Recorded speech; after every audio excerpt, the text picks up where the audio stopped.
Ton cerveau te ment et le pire, c'est que tu continues de lui faire confiance. Aujourd'hui, on parle d'un sujet dont on parle très peu dans le sport. Et chez les sportifs, ce mensonge prend très souvent la forme de ce qu'on appelle des biais cognitifs, des erreurs de jugement, des raccourcis mentaux, on peut dire, qui faussent ta vision de toi-même, ta progression et donc ta carrière.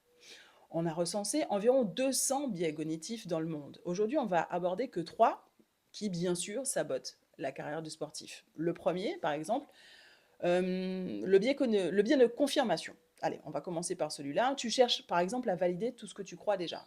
Si par exemple tu penses que tu n'es pas légitime, eh bien tu vas interpréter chaque erreur, chaque jugement comme preuve et donc ignorer tout ce qui prouve le contraire. Ignorer donc le fait que tu sois légitime.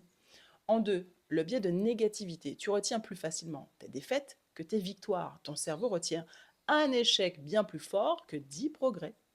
Donc, tu amplifies les échecs et tu minimises les progrès, ce qui fait que tu perds confiance. En trois, le biais de l'imposteur. Il est lié au biais d'attribution. En fait, c'est minimiser les réussites, penser que c'est de la chance, penser que quand tu gagnes, c'est pas dû à ton travail. Le problème, donc, finalement, c'est pas toi, hein. Le problème, c'est ton cerveau. Le problème, c'est l'histoire que ton cerveau te raconte.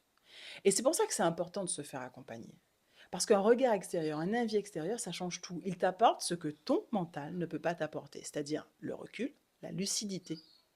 Un avis, ce qu'on pourrait dire d'objectif. Alors personnellement, je ne crois pas en l'objectivité, mais ça, ce sera l'objet d'une autre vidéo. Dis-moi en commentaire, lequel de ces biais t'as déjà eu?